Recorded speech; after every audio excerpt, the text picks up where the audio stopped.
family. Together, we manage.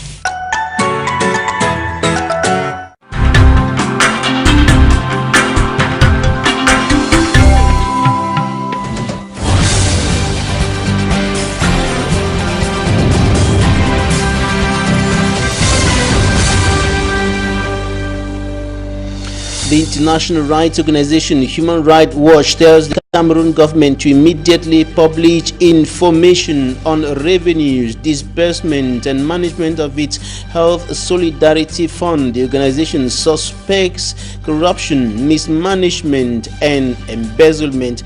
The rights organization is also condemning what qualifies as the crackdown on the political leaders in the Republic of Cameroon and the settling of scores by the government through the coronavirus pandemic.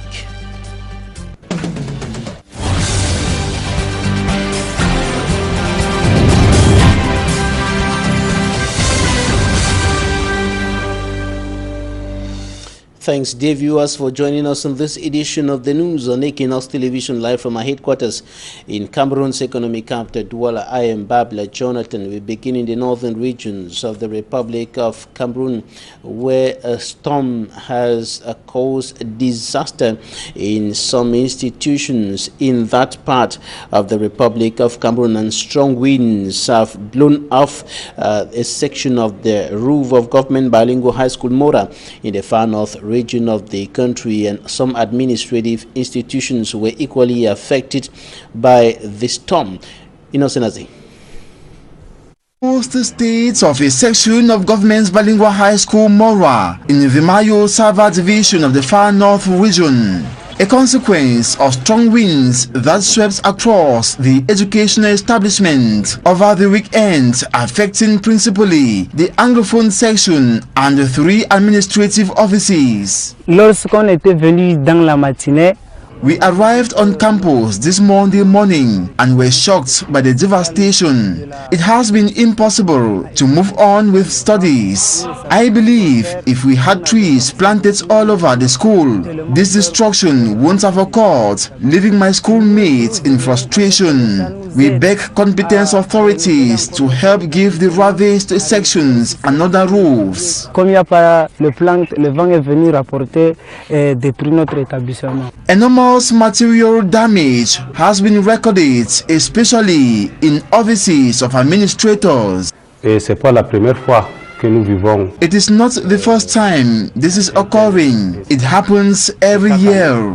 We have been trying to manage the impacts, but right now, this one is above our capacities. As of now, the delegates and 2 other administrators have seen their offices destroyed. Général aussi la salle de réunion est aussi touchée. Pratiquement, la délégation est complètement à genoux pour le moment. According to the divisional delegates of sports and physical education, they have addressed a letter to the Minister of Secondary Education to see into the situation. Et nous avons suggéré si on peut. We have expressed our wishes if another structure could be given us. These ones are very old. Only one office is somehow fine, and it is where we have preserved documents. The roof of this office could be carried away in case of another strong wind this rainy season. Authorities of GBHS Mora are now urgently awaiting reaction of hierarchy, so they continue preparing for end-of-year examinations not far from now. At a time when the coronavirus pandemic is sweeping across the Republic of Cameroon from the north to the south, from the east to the west, several parts of the country are still suffering from the problem of inadequate potable water supply. And we're going to take you to Ngaoundiri in the Adamawa region of the country, where there is acute water shortage at a time when authorities and other leaders are urging the population to wash their hands as frequently as possible to prevent the spread of the coronavirus in the country. You know, for me, I'm strong standard reports. City of Ngaoundéré, chief town of the Adama region of Cameroon, a renowned watershed, is in a water crisis. Inhabitants say their taps have been dry for over 3 weeks, and the few inconsistent drops from their taps are colored, raising concerns on the quality of water provided in Ngaoundéré. In major neighborhoods like Burkina, Bamoun and Balaji, tap water is colored, leaving inhabitants frustrated. Several water points across the city have remained dry, and inhabitants of major neighborhoods of the city say they are thirsty and want to drink water.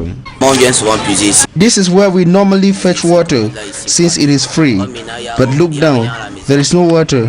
What do we do? The few wells existing in the city are dirty. What do we do? Obliged to go several kilometers in search of the precious liquid, inhabitants say the water scarcity is adversely affecting their strict implementation of the regular hand washing against COVID-19. Teachers in Ngaoundéré say taps in schools within the city went dry a few days after classes began, and they are worried of teaching and learning in a water-scarce environment. At the Adama regional delegation of the company in charge of water supply, officials say the water scarcity has been provoked by construction works on major streets across the city. Regards to government's management of the coronavirus pandemic in the Republic of Cameroon, international rights organization Human Rights Watch is raising concerns over government's management of its health solidarity fund, and the organization is indicating that there are lots of questions as far as this is concerned. Take a listen to the Human Rights Watch senior researcher for Central Africa, Ilaria Alegrossi. The fund was created in 1993, and since then primary care facilities have paid mandatory contribution to this fund without the government apparently releasing any information about this fund or disbursing any money from it. So basically for over 25 years, health facilities have paid 10% of their revenues every month to this fund, but the government has not published any information about the use, management and disbursements from this fund, which makes it highly vulnerable to corruption, misuse and mismanagement. We are not the first one to sound the alarm. 2 years ago, the World Bank published a report raising concerns about the same issues, about the management and use of the money in this fund, and raised concern that the transfers to this fund are a key source of revenue side inefficiency, which is basically risks of corruption and mismanagement. Ilaria Alegrossi, senior researcher for Human Rights Watch in Central Africa, speaking there, and the organization also thinks that it is time for the government of the Republic of Cameroon to publish information on the disbursements and of course the management of the Health Solidarity Fund. 25 years have elapsed since health facilities began contributing to this initiative, but there is no accountability, no information on what has been happening, and this gives indications that corruption, mismanagement and embezzlement could be going on as far as the management of this public money is concerned. Take a listen to Ilaria Alegrossi once more. Are asking now the government to release any information available about this fund, about the revenues, about the disbursement and management. Now in particular, given the COVID-19 pandemic, given the emergency created by the COVID-19 pandemic, it is more important than ever to release information about this fund and also to disburse any money to support the health facilities, which are in some cases in desperate need of basic equipment and material to treat the sick. We have tried to seek a response from the Minister of Health to specific questions about the fund. We wrote him a letter and they have acknowledged reception without, however, responding to any of our questions so far. We waited up to a month before publishing our press release on the Solidarity Fund in order to give the government enough time to respond, but we did not receive any answer. We have interviewed 8 medical staff, doctors and nurses across Cameroon. We asked them to provide us information about the Solidarity Fund, and we were surprised to hear that very little information was available, meaning that all medical staff basically knew about the fund, confirmed that facilities keep paying the 10% every month, but they had no idea about the money and what the money was used for.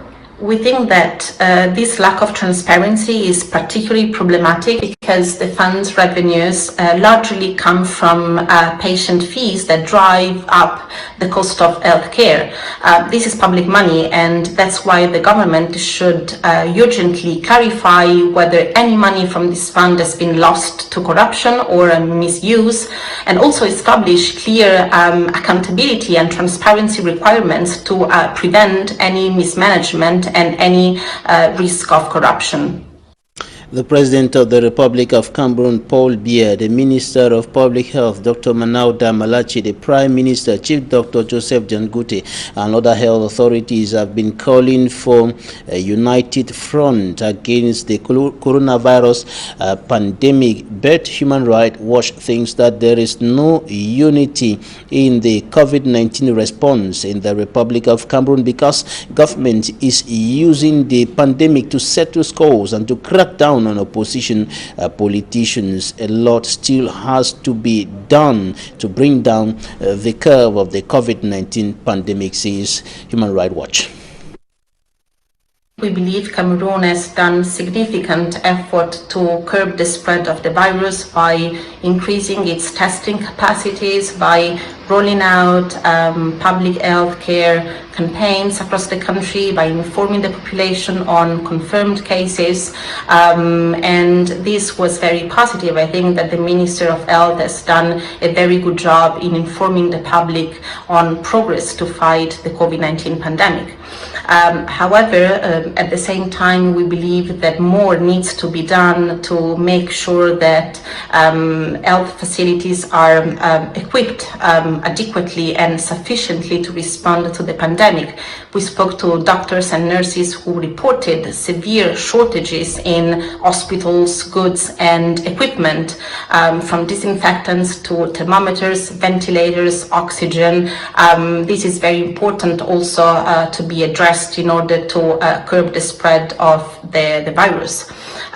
We also believe that in times of crisis, it is more important than ever to have a united political front and send a message of solidarity.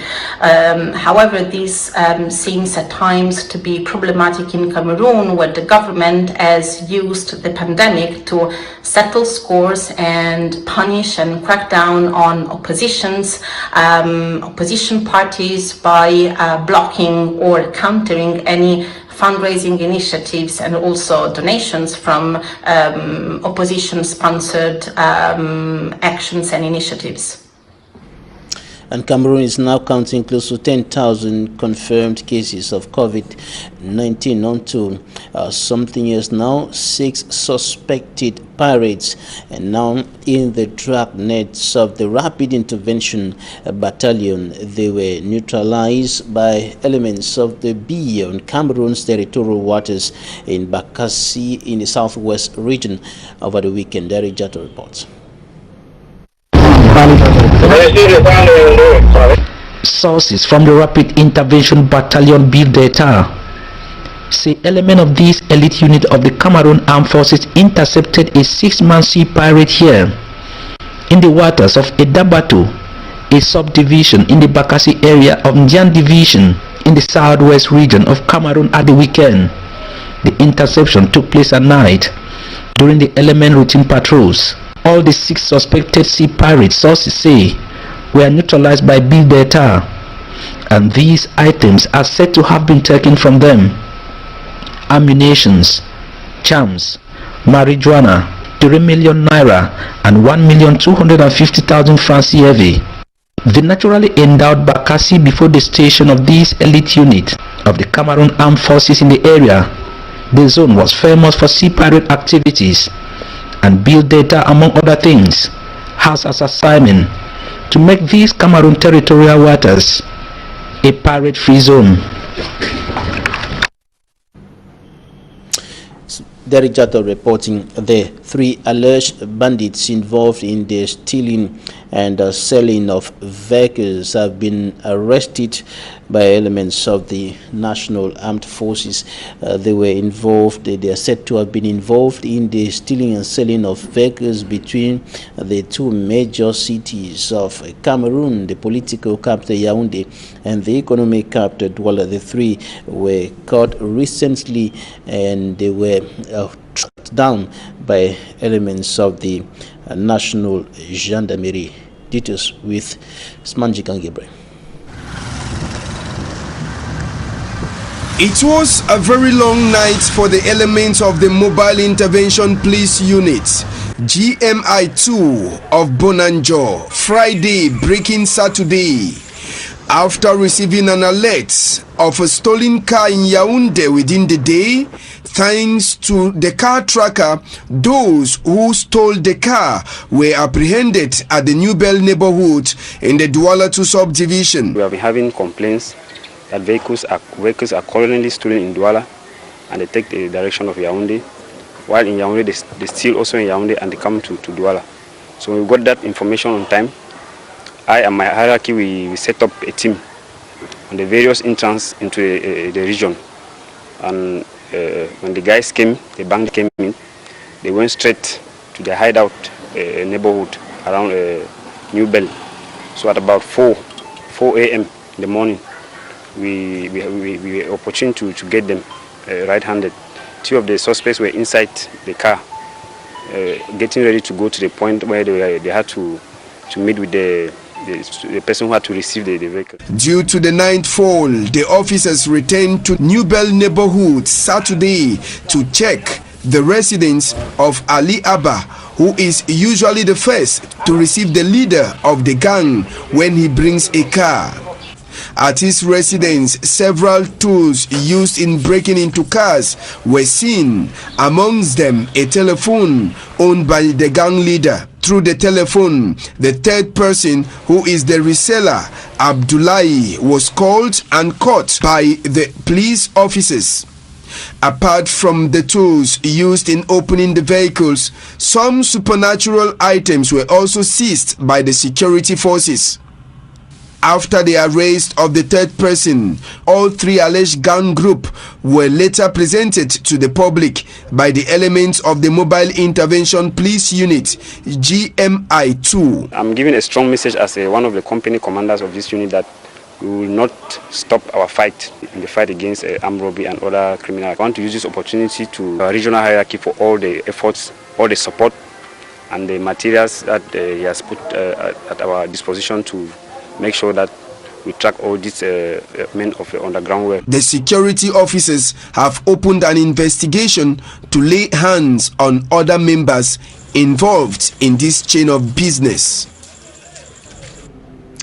Suspected bandits arrested by elements of the Mobile Intervention Police Unit here in Cameroon's economic capital Douala, and they are continuing to track down other persons suspected to be involved in the activity of stealing and selling of vehicles between Yaoundé and Douala.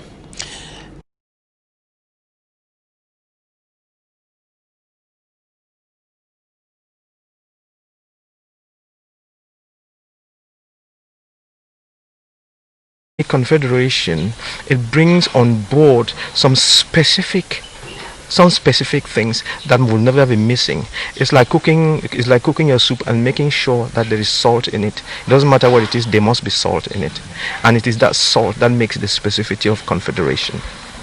Now, federation and confederation are like cake and bread. like cake and bread. You know, you cannot say a cake is a bread, but they are all made of flour. But there's some specificities about each of them. That's the thing. So when we are talking about a federation, it has to do with a breakup of one nation into functional units. It's a breakup of one nation into functional units. That is very important to keep in mind. While a confederation is not a breakup of one nation, but rather a coming together of independent states to form one nation. That is where the difference lies. A federation is the tool that is used when one solid nation is breaking up into functional units for better management. And what are the specific features of the confederal system? We put this question, of course, to Dr. Nick, and this is what he said. A confederation, the starting point is that you have two states that decide to come together and live together. That's the main difference. And therefore what we need in Cameroon is not a federation but a confederation, so that we can keep our individual differences, you know, as they are, and still see how we live together and manage our lives together. Now when you come together under a confederation, there are a couple of things that you agree on. First, you stay apart. Everybody has got his or her police force. You have your education, you have your health services, you have your own money, currency, you have your own economy, and you have your prime minister. Because under these circumstances, the two states cannot have presidents. There's only one president in a republic. State will have a prime minister. Each state will have their state parliament and state assembly. But there will be a national assembly, a national government with national ministers. And in this case, when you have a president coming from this state, the vice essentially comes from the other state. And the president or the speaker of the house or the president of the parliament does not come from the same state at any time with the president. And we wrap up this edition of the 6 p.m. Primetime Newscast on Equinox Television with this advertorial on the Intaricon Cooperative Credit Union. The microfinance institution is breaking new grounds and making greater exploits and achievements in its efforts to reduce poverty in Cameroon by raising the poor out of the slums. And this is why it won the Guardian Post 2019 Best Microfinance Institution Award. Interest on savings and lowest interest on loans, but championing the economic growth of individuals and small and medium-sized enterprises in Cameroon.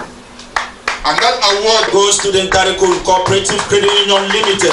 With over 40 years of growing microfinance and economic experience, the Cameroon Cooperative Credit Union Limited maintains its leadership position in Cameroon.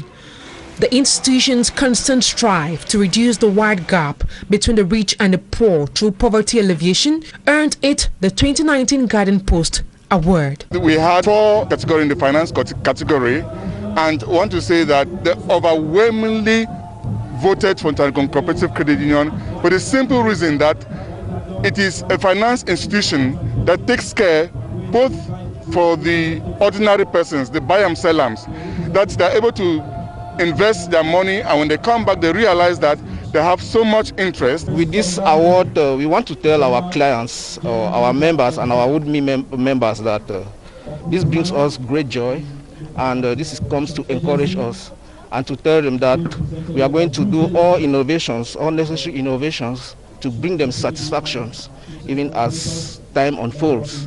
The Cameroon Cooperative Credit Union has qualified staff serving the public in 6 regions of Cameroon. To be a member of the credit union is just to register with a share capital of 50,000 francs and a registration of 7,500 francs. We have branches in 6 of the regions of Cameroon, namely in the Northwest region, in the West region, in the Southwest, in the littoral, central and the east region. We pay 6% on interest, on savings, and we have been paying that for the past years. And that is what we are still budgeting to pay this year. Despite the crisis, we are still trying to make sure that we satisfy our members as much as possible. The microfinance institution is using up-to-date technology to make money available for clients at all times. We have Visa cards that those who are out of these areas where I mentioned, where our offices are found, can still do business by using our Visa cards to withdraw from any ATM machine that is around them. And the rate of withdrawal charge is very cheap. It's very affordable for anybody who can use, because they are prepaid card. Even those who do not have accounts can also own the Visa cards of the credit union. And so we call on all the members and would-be members to come and benefit from these facilities that we offer at very cheap rates. Officials of the enterprise have put in all the necessary anti-COVID-19 measures to ensure the safety of both employees and clients. Tarinkun Cooperative Credit Union Limited sets the pace and others follow.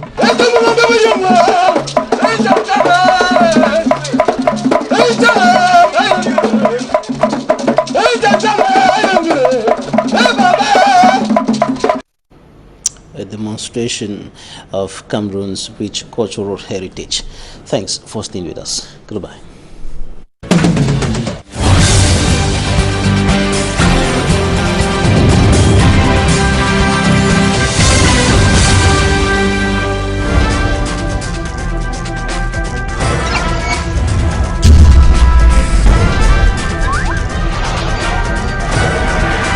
Equinox Télévision, au-delà de l'image, nous rendons compte.